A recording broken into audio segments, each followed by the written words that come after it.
നമസ്കാരം. ഇന്ന് തൃക്കാർത്തികയാണ്. എല്ലാവരും വീടുകളിൽ ദീപം തെളിയിക്കാൻ തയ്യാറെടുക്കുന്ന സമയം.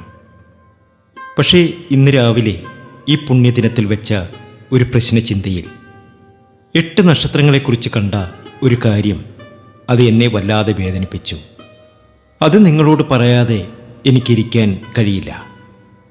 ലോകം വിചാരിക്കുന്നത് നിങ്ങൾ സന്തോഷവാനാണ് എന്നാണ്. എന്നാൽ നിങ്ങൾ ചിരിക്കുന്നു, തമാശ പറയുന്നു, എല്ലാവരെയും സഹായിക്കുന്നു. പക്ഷേ ഈ പ്രശ്നത്തിൽ തെളിഞ്ഞ സത്യം അതല്ല. രാത്രിയാകുമ്പോൾ ആരും കാണാതെ തലയിണയിൽ മുഖമമർത്തി കരയുന്നവരാണ് നിങ്ങൾ. എന്തിനാണ് ദൈവമേ എനിക്ക് മാത്രം ഇത്രയും പരീക്ഷണങ്ങൾ എന്ന് ചോദിച്ച് തളർന്നു പോയവർ. വിശ്വസിച്ചവർ നെഞ്ചിൽ കുത്തിയിട്ടും അത് പുറത്തു പറയാൻ പോലും കഴിയാതെ നേറുന്നവർ. ഈ 8 നക്ഷത്രക്കാരെ, നിങ്ങൾ ഈ സത്യമറിയണം.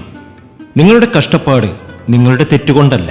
പക്ഷെ ഇന്ന് ഈ തൃക്കാർത്തിക നാളിൽ ആ വിധിയെ തിരുത്തി എഴുതാൻ പോവുകയാണ്. ആരാണ് ആ 8 നക്ഷത്രക്കാർ? എന്താണ് പ്രശ്നത്തിൽ തെളിഞ്ഞ ആ സത്യം? നമുക്ക് നോക്കാം ഇന്നത്തെ വീഡിയോയിലൂടെ. ഇന്ന് രാവിലെ കവടി നിരത്തിയപ്പോൾ കണ്ടത് ഈ 8 നക്ഷത്രക്കാരുടെ ജീവിതത്തിൽ കർമ്മദോഷത്തിന്റെ ഒരു കാർമേഘം മാറിപ്പോകുന്നതായാണ്. ഇത്രയും നാൾ നിങ്ങൾ അനുഭവിച്ചതെല്ലാം ഗ്രഹങ്ങൾ നിങ്ങളെ ഉരുക്കി ശുദ്ധി വരുത്തുകയായിരുന്നു. സ്വർണം തീയിൽ കിടന്നാലേ തിളങ്ങൂ എന്ന് പറയില്ലേ, അതുപോലെ. എന്നാൽ ഇന്ന് കാർത്തിക നക്ഷത്രത്തിൽ അഗ്നിയുടെയും പ്രകാശത്തിന്റെയും ഈ ദിവസത്തിൽ നിങ്ങളുടെ ആ പരീക്ഷണകാലം അവസാനിച്ചതായിട്ടാണ് ലക്ഷണങ്ങൾ കാണിക്കുന്നത്. ഇനി ഞാൻ ഓരോ നക്ഷത്രക്കാരെക്കുറിച്ച് പറയാം. ഇത് കേൾക്കുമ്പോൾ ഇത് എൻ്റെ ജീവിതം തന്നെയാണല്ലോ എന്ന് നിങ്ങൾക്ക് തോന്നാം. കാരണം അത്രത്തോളം സത്യമാണ് ഇതിലുള്ളത്. ഇത് സത്യമാണ് എങ്കിൽ സത്യമെന്ന് കമന്റ് ബോക്സിൽ ഒന്ന് കുറിച്ചേക്കണേ. നിങ്ങളുടെ നക്ഷത്രം ഇതിലുണ്ടോ എന്ന് ശ്രദ്ധിച്ചു കേൾക്കുക. ഒന്നാമത്തെ നക്ഷത്രം രോഹിണിയാണ്. പ്രശ്നത്തിൽ കണ്ടത് എന്താണെന്നോ? സ്നേഹിച്ചവർ നൽകിയ മുറിവ്. നിങ്ങൾ ആരെയാണോ ജീവന് തുല്യം സ്നേഹിച്ചത്, ആരെയാണോ കണ്ണുമടച്ച് വിശ്വസിച്ചത്, അവരിൽ നിന്നുണ്ടായ അവഗണന നിങ്ങളെ വല്ലാതെ തളർത്തിയിട്ടുണ്ട്. പുറമെ ചിരിക്കുമ്പോഴും ഉള്ളിൽ വലിയൊരു ഏകാന്തത നിങ്ങൾ അനുഭവിക്കുന്നുണ്ട്. പണം വരുന്നുണ്ട്, പക്ഷെ കയ്യിൽ നിൽക്കുന്നില്ല. ഇന്നു മുതൽ ആ സങ്കടം മാറും. നിങ്ങളെ വേദനിപ്പിച്ചവർ നിങ്ങളുടെ വിലയറിയുന്ന കാലം വരികയാണ്. ഒരുപാട് മനോദുഃഖം പേറി ജീവിക്കുന്നവരാണ് രോഹിണി നക്ഷത്ര ജാതകർ. വിശ്വസിച്ചവരിൽ നിന്നൊക്കെ ചതി കിട്ടിയിട്ടുണ്ട്. എല്ലായിടത്തും അവഗണന. പൊതുസ്ഥലങ്ങളിൽ പോലും ഒന്ന് മാറി നിൽക്കാൻ ആഗ്രഹിക്കുകയാണ്. ശരിയാണോ അല്ലയോ? കമന്റ് ബോക്സിൽ ഒന്ന് കുറിച്ചേക്കണേ. അടുത്ത നക്ഷത്രം കാർത്തികയാണ്. നിങ്ങളുടെ നക്ഷത്രമാണിന്ന്. പക്ഷെ നിങ്ങൾ അനുഭവിച്ചത് തെറ്റിദ്ധാരണകളുടെ വലിയൊരു ഭാരമാണ്. നിങ്ങൾ ഒന്ന് പറയും, മറ്റുള്ളവർ അത് വേറൊന്നായി വ്യാഖ്യാനിക്കും. നിങ്ങളുടെ നല്ല മനസ്സ് ആരും കണ്ടില്ല. ദേഷ്യക്കാരൻ അല്ലെങ്കിൽ ദേഷ്യക്കാരി എന്ന് മുദ്രകുത്തി എല്ലാവരും അകന്നുമാറി. ശരിയാണോ അല്ലയോ? ഈ കാർത്തിക മുതൽ നിങ്ങളുടെ യഥാർത്ഥ മുഖം ലോകം കാണും. നിങ്ങൾ എത്ര നല്ലവരാണെന്ന് നിങ്ങൾ വെറുത്തവർ തിരിച്ചറിയും. അത്രയധികം ഭാഗ്യത്തിലേക്കും നേട്ടത്തിലേക്കും സർവൈശ്വര്യത്തിലേക്കുമാണ് കാർത്തിക നക്ഷത്ര ജാതകർ എത്തുന്നത്. ഒരുപാട് ദുഃഖങ്ങൾ അനുഭവിച്ചു. ഒരുപാട് ദുഃഖങ്ങൾ ഉള്ളിൽ പേറി കൊണ്ട് നടക്കുന്നവരാണ് നിങ്ങൾ. ശരിയാണോ അല്ലയോ? കമന്റ് ബോക്സിൽ ഒന്ന് കുറിച്ചേക്കണേ. അടുത്ത നക്ഷത്രം ആയില്യം. ആയില്യം നക്ഷത്ര ജാതകർക്ക് പ്രശ്നത്തിൽ കണ്ടത് നന്ദികേടാണ്. സ്വന്തം വയറ് മുറുക്കിയെടുത്ത് നിങ്ങൾ പലരെയും സഹായിച്ചു. പക്ഷേ തിരികെ കിട്ടിയതോ ചതിയും നന്ദികേടും മാത്രം.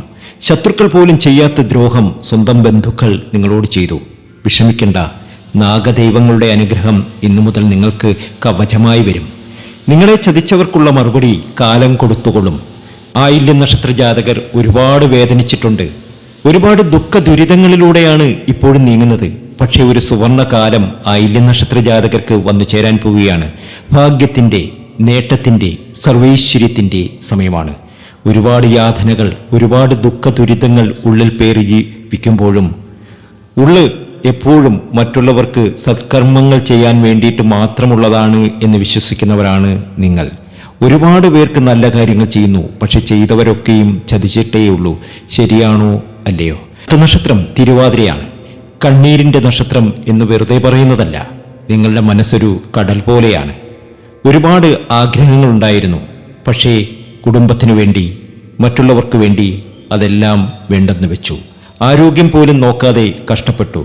എന്നിട്ടും നീ എന്ത് ചെയ്തു എന്ന ചോദ്യം മാത്രം ബാക്കി നിൽക്കുന്നു. ശരിയാണോ അല്ലയോ? ഭഗവാൻ ശിവന്റെ അനുഗ്രഹം ഇന്നു മുതൽ നിങ്ങൾക്ക് ലഭിക്കും. നിങ്ങൾ ത്യജിച്ച ആ സന്തോഷങ്ങൾ ഇനി നിങ്ങളെ തേടി വരുന്ന സമയമാണ്.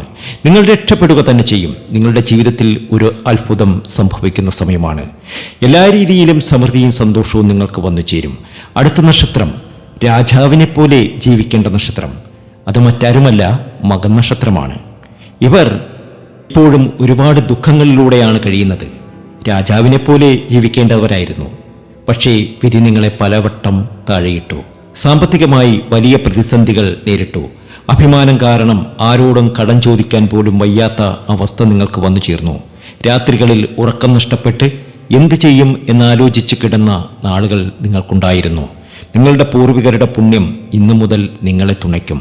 നഷ്ടപ്പെട്ട പ്രതാപം തിരികെ പിടിക്കാൻ ഈ കാർത്തിക വെളിച്ചം വഴികാട്ടും. തീർച്ചയായും മകൻ നക്ഷത്ര ജാതകർക്ക് വലിയൊരു നേട്ടമാണ്, വലിയൊരു ഭാഗ്യമാണ്. ഞാൻ ഈ പറഞ്ഞ കാര്യങ്ങൾ ശരിയാണോ? പൂർണ്ണമായ ഫലങ്ങൾ നിങ്ങൾക്കറിയുവാൻ വേണ്ടിയിട്ട് നമ്മുടെ വാട്സാപ്പ് നമ്പറിൽ നിങ്ങൾക്ക് ബന്ധപ്പെടാവുന്നതാണ്. തീർച്ചയായും മറുപടി തരും.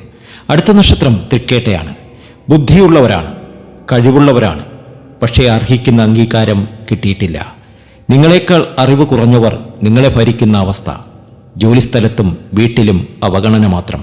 പലപ്പോഴും ഞാൻ എന്തിന് ജീവിക്കണം എന്ന് പോലും ചിന്തിച്ചു പോയിട്ടുണ്ടാകാം. ആ ചിന്ത മാറ്റിക്കോളൂ. നിങ്ങളുടെ ജയം തുടങ്ങാൻ പോകുന്നതേയുള്ളൂ. നിങ്ങളെ ഒഴിവാക്കിയവർ നിങ്ങളോട് അടുത്തുകൂടുന്ന ആ സമയം തേടി വരുന്ന കാലമാണ്. എല്ലാ രീതിയിലും സമൃദ്ധിയും സന്തോഷവും നിങ്ങൾക്ക് വന്നു ചേരും. അടുത്ത നക്ഷത്രം പുണർതമാണ്. നഷ്ടങ്ങളുടെ കണക്ക് മാത്രമേ പുണർത നക്ഷത്ര ജാതകർക്ക് പറയാനുള്ളൂ. തുടങ്ങിയ കാര്യങ്ങളെല്ലാം പാതി വഴിയിൽ മുടങ്ങി. വീട്, കല്യാണം, ബിസിനസ്, അങ്ങനെയെല്ലാം തടസ്സം. എനിക്ക് മാത്രം എന്താണിങ്ങനെ എന്ന് നിങ്ങൾ കരഞ്ഞു വിളിച്ചു അല്ലേ? സത്യമല്ലേ? ഒരുപാട് ദുരിത ദുഃഖങ്ങൾ, രോഗദുരിതങ്ങൾ നിങ്ങളെ അലട്ടിയില്ലേ? ശരിയാണോ അല്ലയോ? സത്യമെങ്കിൽ സത്യമെന്നൊന്ന് കമന്റ് ബോക്സിൽ കുറിക്കുക. ശ്രീരാമനെപ്പോലെ വനവാസം കഴിഞ്ഞ് ഇനി രാജ്യാഭിഷേകമാണ്. തടസ്സങ്ങളെല്ലാം ഈ കാർത്തിക ദീപത്തിൽ കരിഞ്ഞു പോകും. നിങ്ങൾ രക്ഷപ്പെടുക തന്നെ ചെയ്യും. ഇത് പുണർത്തത്തിൻ്റെ നല്ല നാളുകൾ തന്നെയാണ്. അടുത്ത നക്ഷത്രം നമുക്കൊക്കെ അറിയാം. ഒരുപാട് ദുഃഖ ദുരിതങ്ങളിലൂടെ പോകുന്ന ആ രേവതി നക്ഷത്രം തന്നെയാണ്. രേവതിക്കാർ ആരെയും വിശ്വസിക്കും. അതുതന്നെയാണ് നിങ്ങളുടെ പരാജയവും. നിഷ്കളങ്കമായ മനസ്സിനെ എല്ലാവരും മുതലെടുത്തു. സാമ്പത്തികമായി ഒരുപാട് പേർ നിങ്ങളെ പറ്റിച്ചു. ഇനി നിങ്ങൾ ആരെയും പേടിക്കേണ്ട. ദൈവം നേരിട്ട് നിങ്ങൾക്ക് കാവൽ നിൽക്കുന്ന സമയമാണ് വരുന്നത്. പറ്റിച്ചവർക്കുള്ള ശിക്ഷ ദൈവം നൽകിക്കൊള്ളും. 8 നക്ഷത്ര ജാതകർക്ക് ഇനി മഹാഭാഗ്യമാണ്. നിങ്ങളുടെ സങ്കടങ്ങൾ എനിക്ക് മനസ്സിലാകും. പക്ഷെ വിശ്വസിക്കുക, പ്രശ്നത്തിൽ കണ്ട ആ വെളിച്ചം സത്യമാണ്. ഈ മാറ്റം യാഥാർത്ഥ്യമാകാൻ ഇന്ന് തൃക്കാർത്തിക സന്ധ്യയ്ക്ക് നിങ്ങളൊരു കാര്യം ചെയ്യണം. വീടിൻ്റെ ഉമ്മറത്ത് ദീപം തെളിയിക്കുമ്പോൾ അതിലൊരു ദീപം മാത്രം കയ്യിലെടുക്കുക. എന്നിട്ട് കണ്ണടച്ച് മനസ്സിലുള്ള എല്ലാ സങ്കടങ്ങളും വേദനകളും നിങ്ങളെ ചതിച്ചവരുടെ മുഖങ്ങളും ഓർക്കുക. എന്നിട്ടിങ്ങനെ പ്രാർത്ഥിക്കുക: ദേവി അഗ്നിസ്വരൂപിണി, എൻ്റെ കണ്ണുനീർ ഇന്നത്തോടെ തോരട്ടെ. എൻ്റെ സങ്കടങ്ങളെല്ലാം ഈ ദീപനാളം പോലെ കത്തിത്തീരട്ടെ. നാളെ മുതൽ എനിക്കൊരു പുതിയ ജന്മം തരണേ. എന്നിട്ട് ആ ദീപം താഴെ വെക്കുക. വിശ്വസിക്കൂ, നിങ്ങളുടെ സങ്കടങ്ങൾ ആ ദീപത്തിൽ എരിഞ്ഞു തീരും. ഇതൊരു വെറും വാക്കല്ല, ഗ്രഹങ്ങൾ നൽകുന്ന സൂചനയാണ്. കരഞ്ഞത് മതി, ഇനി ചിരിക്കാനുള്ള സമയമാണ്. നിങ്ങളുടെ നക്ഷത്രം ഇതിലുണ്ടെങ്കിൽ ഇനി ഞാൻ കരയില്ല എന്ന് ഉറക്കെ മനസ്സിൽ പറഞ്ഞ് താഴെ കമൻറ്റ് ചെയ്യൂ. ഈ വീഡിയോ നിങ്ങൾക്കൊരു ആശ്വാസം തന്നുവെങ്കിൽ ലൈക്ക് ചെയ്യുക. സങ്കടപ്പെടുന്നവർക്ക് ഇത് ഷെയർ ചെയ്യുക. നന്ദി. നല്ലൊരു തൃക്കാർത്തിക ആശംസിക്കുന്നു.